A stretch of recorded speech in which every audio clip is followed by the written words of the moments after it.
The moment our apple pie tasted better, I knew something was wrong. The crust was too crisp, the filling too sweet. It slid across the plate like syrup, not fruit. Bill Harrington stared at it, unmoving. He took another bite, chewed slowly, stopped halfway. His eyes narrowed. "This isn't ours," he said. Quiet, flat.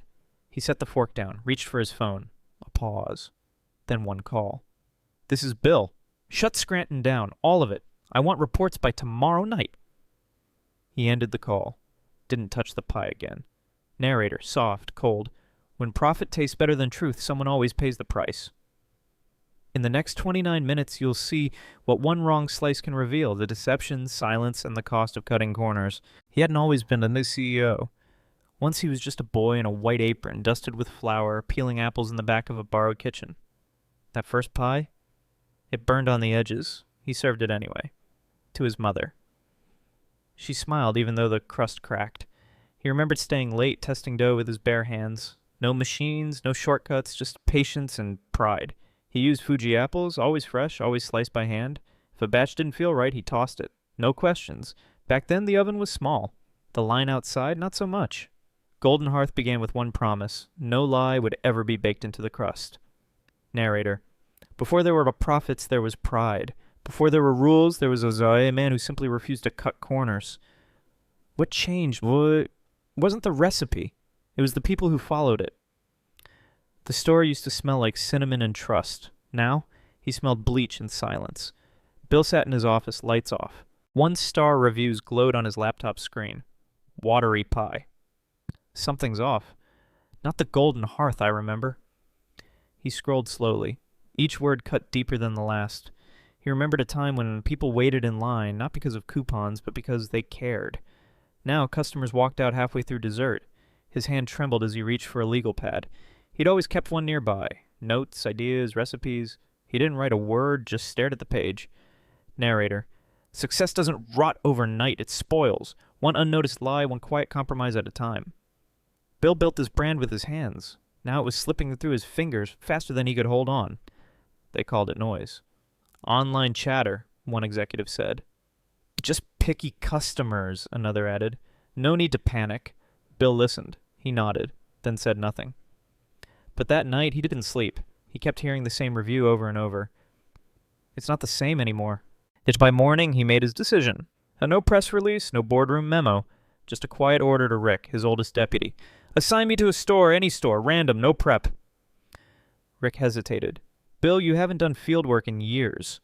Bill didn't blink. I need to taste the truth myself. Narrator. You can delegate tasks, not responsibility, and not when the name on the door is yours. The man who built Golden Hearth was about to walk back through its front door. Not as a boss, but as a witness. He tied the apron with slow hands. The knot took longer than it used to. Next came the name tag. Tom, trainee. Nobody knew it was Bill. Not the cashier, not the kitchen lead, not even the manager. He stood behind the counter, watching the morning rush. A teenage trainer showed him how to load the pastry trays. She spoke fast. He listened hard. The register beeped. Ovens buzzed. He reached for a tray and dropped it. Careful, she said, smiling. They're hot. So. He nodded, a little embarrassed. Back straight, chin up. It had been decades since he'd felt this unsure, but not once did he complain. Narrator. Humility isn't a weakness, it's the starting line of accountability. Bill didn't come to remind them who he was. He came to remember what they had forgotten. His placement came through a short email. Scranton, starting Thursday, reports to manager Denise Walker. Bill read it twice. Scranton wasn't special, no awards, no headlines. But last quarter it posted the highest profit in the region. Margins were clean, too clean. He raised an eyebrow but said nothing. On Thursday he packed his old shoes, his apron, and a notebook. As the train pulled into Scranton, he looked out the window.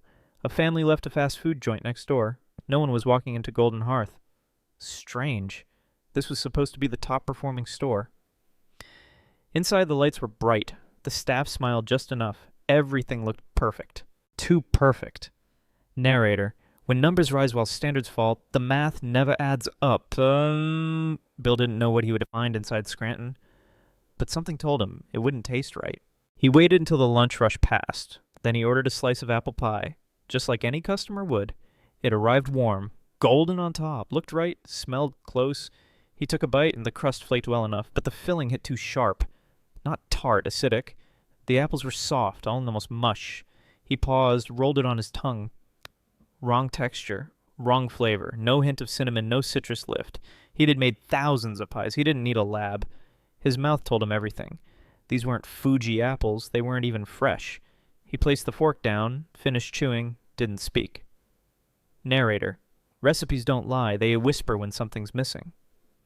Bill wasn't tasting just ingredients. He was tasting a decision, one someone had no right to make.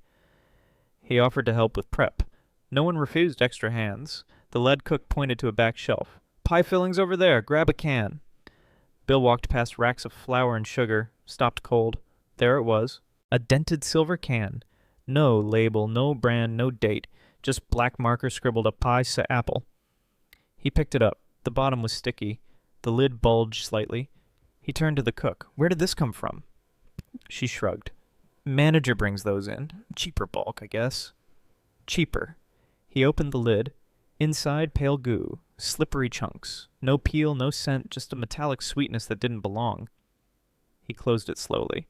Narrator. Labels aren't just for customers. They're for truth. For safety. And when a kitchen hides what it uses, well, it's never by accident. Marcus was scraping trays near the sink. Quiet, focused, hands fast, eyes down. Bill stepped beside him, lowered his voice. That apple filling. Where's it from? Marcus didn't answer right away. Just kept scrubbing. Then, barely above a whisper, she switched it out a few months ago. Pause. Said it'd save a few grand each quarter. Bill glanced sideways. Who's she? Marcus didn't look up. Manager Walker. Another pause. She said no one would notice. If they did, tell them it's a new recipe. His voice was flat, controlled, but his hands scrubbed harder, then softer. Some of us noticed, but people don't ask twice around here. Bill nodded once. Didn't press, but he didn't need more. Narrator, truth doesn't always scream. Sometimes it hides in whispers and beneath fear behind routine. And when workers stop asking, it's because someone taught them not to. At break, Bill joined at a small table near the back. 2 cashiers, 1 line cook. All young, all quiet, all quiet. He kept his tone casual. Ever wonder what's in that pie filling? They looked at each other, then down at their food. One mumbled, Not really. Another changed the subject. Fast. Bill waited. Let silence settle. Then tried again. No one finds it strange? No brand? No box? A beat, then a reply. From the youngest. Look, we just do what we're told. The others didn't nod. They didn't need to. Their stillness said enough. Bill leaned back, didn't push further. Narrator, his says, and fear doesn't always come from shouting. Sometimes it comes from what's never said. And in Scranton, silence wasn't a mistake. It was a rule. Lunch rush. Orders piled fast. Denise stood near the prep line, arms crossed, eyes sharp. A cook placed 2 slices of turkey on a sandwich. She stepped in. No, 1.5. The cook hesitated. Denise didn't blink. You want waste or hours? Pick one. He nodded, adjusted the portion, moved on. Bill watched from the side, hands in gloves, wiping counters. Another tray came out, mac and cheese. Denise frowned. Too much cheese. Scrape a little off. People don't need that much. She smiled when she said it, but no one smiled back. The air was quiet, not calm, controlled. Denise walked the line like a drill sergeant, every motion under her eye. Narrator, this wasn't leadership, it was pressure, dressed as precision. When fear sets the standard, no one checks the recipe. They just count what won't get them fired. The store had cameras. But Bill brought his own, small, hidden, clipped near the register. By late afternoon, he had what he needed. Denise leaned over a cashier. Customer ordered a regular combo. She whispered fast, Offer the premium. Say we're low on basic. The cashier hesitated. Denise added firm. Push the upsell or I'll do it myself. A moment later, Would you like to upgrade? We're almost out of the regular meal today. The customer nodded. Paid more, walked away smiling. Denise nodded too. See? Easy. It was subtle, quick, clean, but it wasn't honest. Bill watched from the back, arms crossed, silent. Narrator. Some lies don't come from bad products. They come from quiet tricks, done just well enough to pass. And when the person in charge sets the tone, the line between smart and shady disappears. And as Emily wiped down the tables in the quiet hour before dinner, Bill stepped over with a rag in hand. They worked side by side, no rush, no words. Then softly she spoke. I know the filling's wrong. He didn't look up, just kept wiping. She continued. It changed a while back. A few of us noticed. A pause. I wanted to say something. I almost did. Another pause. But I've got 2 kids. And daycare doesn't pay itself. Her voice didn't shake, but it held something heavier, something practiced. She watches everything. If you speak up, it gets hard. She glanced at the cameras, then back at the table. I need this job, even if it means keeping quiet. Bill didn't answer. He just nodded once. Narrator, yeah, some stay silent out of fear, others out of necessity. But when doing the right thing risks everything, it takes more than courage. It takes a reason worth the risk. The back storage door was slightly ajar. No one was around. Bill slipped in, slow and quiet. Rows of metal shelves lined the walls. Flour, sugar, dry goods. Then he saw the cans. Unlabeled. Dented. Some stacked sideways. Others marked with a fading black marker. Fruit. Use soon. He picked one up. The bottom was dusty. He wiped it, revealing an old Best Buy date. It had passed 3 months ago. He checked another. Same story. Then a bag of cheese, open, resealed with tape. His breath tightened. This wasn't cost-saving. This was careless, risky, hidden. He pulled out his phone. Snapped photos, one by one. Narrator, shortcuts in business don't stay in spreadsheets. They show up in storage rooms, quiet, forgotten, and dangerous. And when no one's watching, the wrong choices multiply. Bill noticed a folder tucked beside the employee schedules, plain, unmarked, half covered in dust. He opened it. Inside were signed forms, all the same header. Internal non-disclosure acknowledgement. Store-level staff. He read the fine print. Employees agreed not to discuss recipes, product sourcing, or any internal decisions with anyone, including supervisors above the store level. No legal counsel, no corporate letterhead, just Denise's name typed at the bottom. Initials beside every line Emily's, Marcus's, others too. One form had a sticky note. Remind staff, not optional. Bill turned cold. These weren't standard HR forms. They weren't even legal. They were tools, used to silence, not protect. Narrator, real companies protect their secrets. Bad ones protect their lies. And when leadership writes the rules in pencil, it's because they plan to erase them. Later that day, Bill sat near the break room. A clipboard passed between hands. One by one, employees signed without reading. Eyes low, voices off. He leaned closer. At the top of the form, weekly conduct reminder, confidentiality required. A cashier paused, confused. Do I have to sign this again? Denise appeared in the doorway. Her smile was tight. You do, we all do, every week. Just routine. The cashier nodded. Signed, head down, pen quick. Bill watched another worker hesitate. Denise stepped forward. Any questions? The hesitation vanished. Signature followed. He saw it all. A wall covered in reminders. Do not speak to outside contacts. Store issues stay in store. We protect our own. No logos. No policy numbers. Just fear, printed and pinned in plain view. Narrator. Real trust doesn't need signatures. Fear does. And when silence is written into routine, truth becomes contraband. He sat alone in the back hallway. The store buzzed beyond the door. He didn't hear it, just the sound of his own thoughts. And a voice that had grown too quiet over the years, his own. He looked down at the form he'd taken earlier, the fake NDA, the signatures, the fear behind every line. He'd seen cost-cutting before, but this was corrosion. He closed his eyes and spoke quietly to himself. If I stay quiet, I'm not just letting them down. A pause. I'm betraying what I built. He folded the paper, put it in his pocket. His voice returned, steadier this time. I made a promise when I opened this place, to serve with honesty, to lead with it. And if that still means something, then I can't walk away from this, narrator. Sometimes the voice that changes everything is the one we say out loud when no one's watching.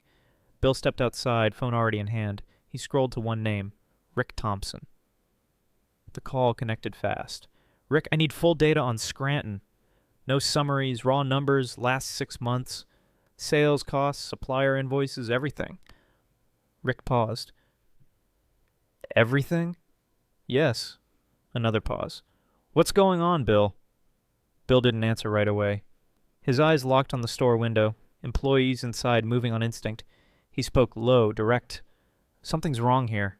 I don't have proof yet, but I will. Rick exhaled. I'll have it sent by noon tomorrow. Make it tonight.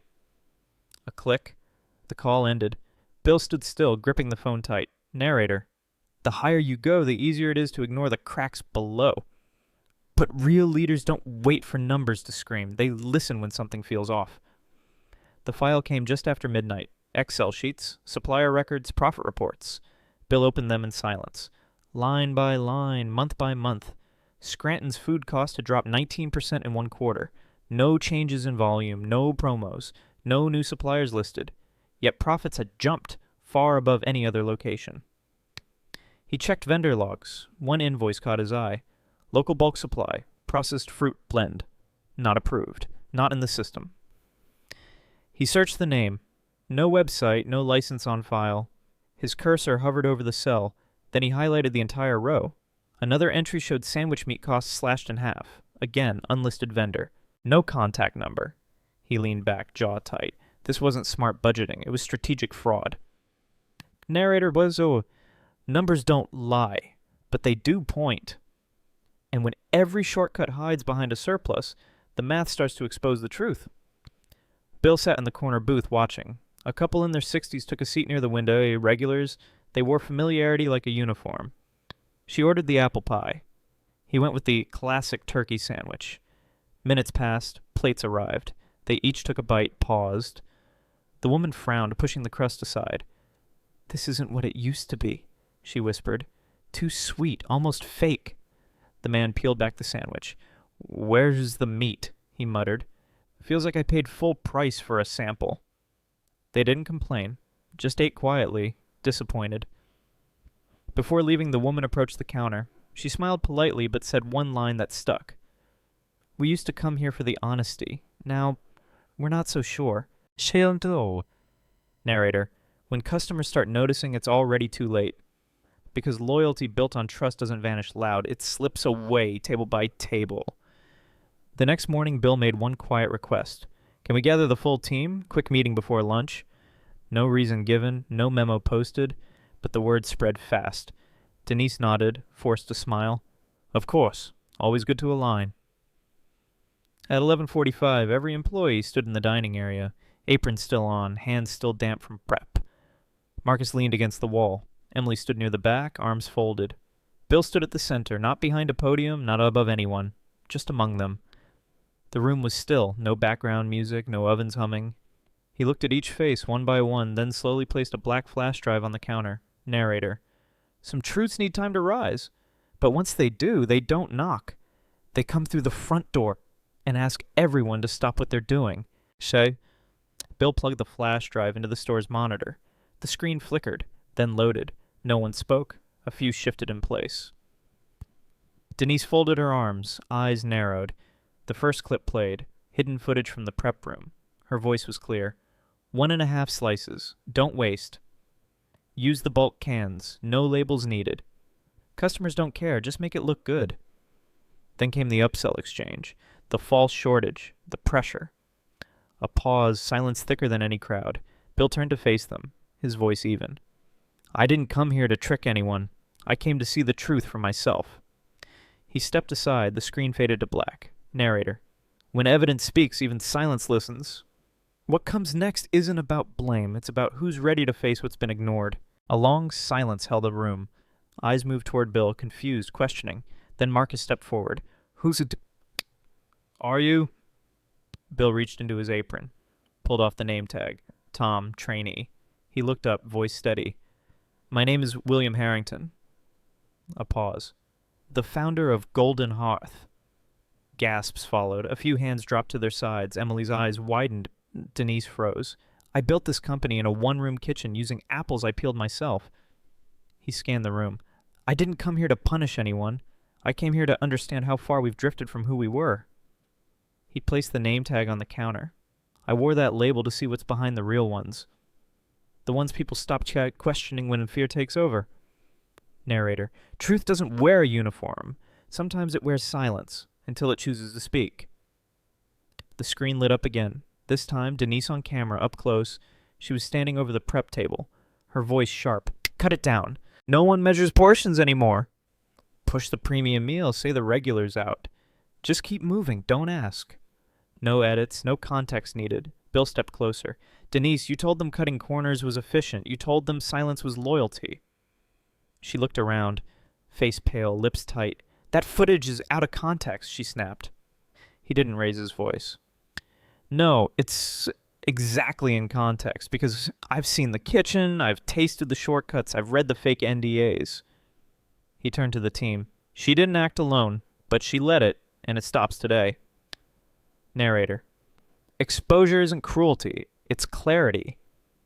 And sometimes the loudest moment in a company's life isn't when someone speaks up, it's when someone finally can't deny what's true. The room was still, no one moved. Then Marcus stepped forward. Slow, careful, hands clenched, his voice was low but clear. She told us to lie. Eyes turned toward him. Denise didn't speak. Marcus kept going. She said to tell customers it was a new recipe. Said if we didn't push upgrades, we'd lose hours. He looked at Bill. I didn't speak up because I needed the job, but I saw everything. He turned to the others. Most of us did. One cashier nodded, then another. Marcus took a breath. We didn't stay quiet because we agreed. We stayed quiet because we were scared. Bill didn't interrupt. He just let him finish. Narrator. The moment fear breaks isn't loud. It's steady, honest, heavy. And when the quietest voice finally stands, the whole room listens. Bill took one step forward. His voice was calm, final. Denise Walker, you're suspended effective immediately. She opened her mouth. He raised a hand. You'll receive a formal investigation notice by end of day. Legal will follow up. Do not return to the store. The team stood silent, not cheering, not angry, just relieved. Denise stared at the floor, then walked out without a word. Bill turned to the others. This isn't just about her. This is about a system that let it happen, and that's on me. He paused. We'll be reviewing everything. Products, vendors, contracts. If you've seen something, say something. Now is the time. No one moved. Then Emily stepped forward. I'll help, whatever you need. Others nodded, slowly but surely. Narrator, accountability isn't revenge, it's restoration. And when wrong choices are finally addressed, the healing can begin. The team remained gathered. No scripts, no uniforms, just people. Bill looked around the room, faces he barely knew, but suddenly understood. He stepped forward, his voice quiet, firm. I built this brand on a simple idea. He paused, eyes steady. One slice of pie should never cost someone's trust. He let the words hang. People don't come here for perfection. They come for honesty. For something that feels like it was made by hand, not hidden behind shortcuts. He looked at Marcus, then Emily. We lost sight of that, but we can get it back, together. He placed a small box on the counter. Inside, one slice of pie. Fresh, real apples, proper crust. I want every store to remember, it only takes one corner cut to lose someone forever. Narrator. Reputation isn't ruined by a mistake, it's ruined when no one owns it. 2 weeks later, every Golden Hearth location received the same update. New labels, new tracking sheets, new signs above every counter, know what you eat, scan for source. A small QR code sat next to each menu item. Customers could scan it with their phone. Instant access to ingredients, suppliers, expiration dates. Bill tested it himself, scanned the pie. Fuji apples, sourced from Glenview Orchards, Oregon, picked March 12th. He smiled. It wasn't perfect, but it was real. Managers were retrained. Vendors were reviewed. Staff now had direct access to a corporate support line, anonymous, unfiltered, open. Emily helped lead onboarding for the new system. Marcus ran point on supplier audits. No more secrets, no more guessing. Narrator said, trust doesn't return with promises. It returns with proof. And when a company chooses transparency over convenience, the customers feel it in every bite. At the next company meeting, 2 names were called first. Marcus Reed, Emily Carter. They stepped up unsure, wearing store aprons, not suits. Bill handed each a small plaque. Not gold, not polished, just carved words, for speaking when silence was safer. The room stood and clapped. Not loud, not forced, just real. Emily wiped her eyes, then smiled. My son asked if I'd get in trouble for telling the truth. She paused. I told him, not this time. Marcus looked down, then up. I didn't expect recognition. I just wanted to stop lying. Bill stepped forward. You didn't just stop it. You helped fix it. He shook both their hands. Narrator, but some leaders wear titles, others earn trust. And the ones who change a company's future rarely start at the top. A week later, a customer filmed herself at a golden hearth. She held up a slice of pie, then flipped her phone to the QR code. It's simple, she said. I know where this came from. She smiled. I stopped coming here months ago. Something felt off. But I'm back now, and I can taste the difference.